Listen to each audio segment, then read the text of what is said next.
नमस्कार, मैं प्रियंका और आप देख रहे हैं इंडिया पब्लिक खबर। बिहार विधानसभा चुनाव का प्रचार पूरे जोरों शोरों से चल रहा है। हर पार्टी और नेता जनता तक अपनी बात पहुंचाने में जुटे हैं।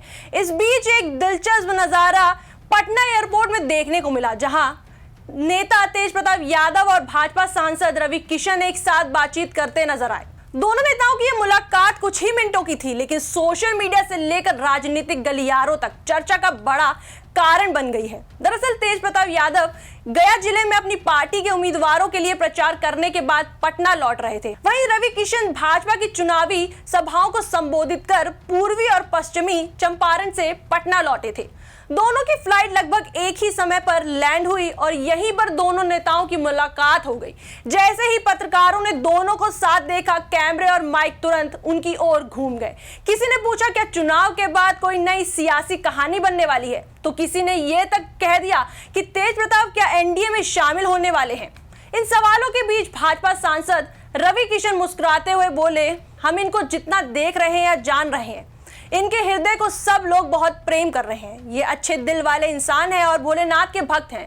भाजपा में मोदी जी के यहाँ सारे औगरदानी और भोलेनाथ के भक्त हैं। हमारे प्रधानमंत्री खुद भी भोलेनाथ के उपासक हैं। भाजपा में जो भी व्यक्ति बिना किसी निजी स्वार्थ के सेवा करना चाहता है, उसके लिए पार्टी का दरवाजा हमेशा खुला है। तेज प्रताप यादव की छवि भी अब एक निस्वार्थ सेवा के रूप में उभर रही है।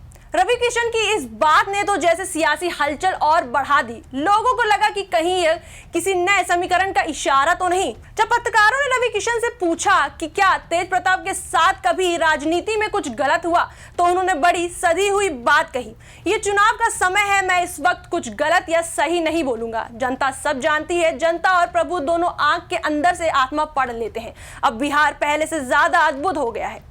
उनकी ये पंक्ति, बिहार अब पहले से ज्यादा अद्भुत हो गया है, अब सोशल मीडिया पर खूब वायरल हो रही है। दूसरी ओर तेज प्रताप यादव ने भी पत्रकारों से बात की। उन्होंने कहा कि यह मुलाकात पूरी तरह संयोग थी।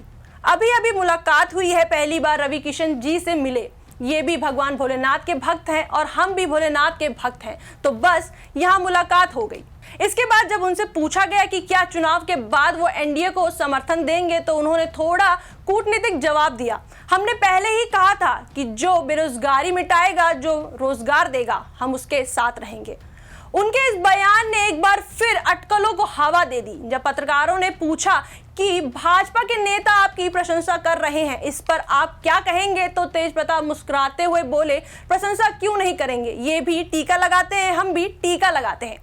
उनके इस हल्के फुल्के जवाब ने वहां मौजूद सभी पत्रकारों को हंसा दिया, लेकिन साथ ही राजनीतिक संकेत भी छोड़ गया कि तेज प्रताप, जो अक्सर अपने बयानों और अलग अंदाज के लिए जाने जाते हैं, इस बार सोच समझकर कदम बढ़ा रहे हैं। अब सवाल ये उठ रहा है कि क्या यह मुलाकात सिर्फ एक संयोग थी या फिर चुनाव के बाद की राजनीति का कोई शुरुआती संकेत। राजनीतिक जानकारों का कहना है कि बिहार की राजनीति में कुछ भी असंभव नहीं है। कई बार विरोधी दलों के नेता चुनाव के बाद एक दूसरे के साथ खड़े दिखे हैं। इसलिए तेज प्रताप और रवि किशन की यह बातचीत किसी नई दिशा का संकेत भी हो सकती है। फिलहाल दोनों नेताओं ने किसी गठजोड़ की बात से इनकार किया है, लेकिन बिहार की जनता इस मुलाकात को लेकर अपनी अपनी राय बना रही है। बिहार विधानसभा चुनाव 2025 में इस बार मुकाबला दिलचस्प होता जा रहा है।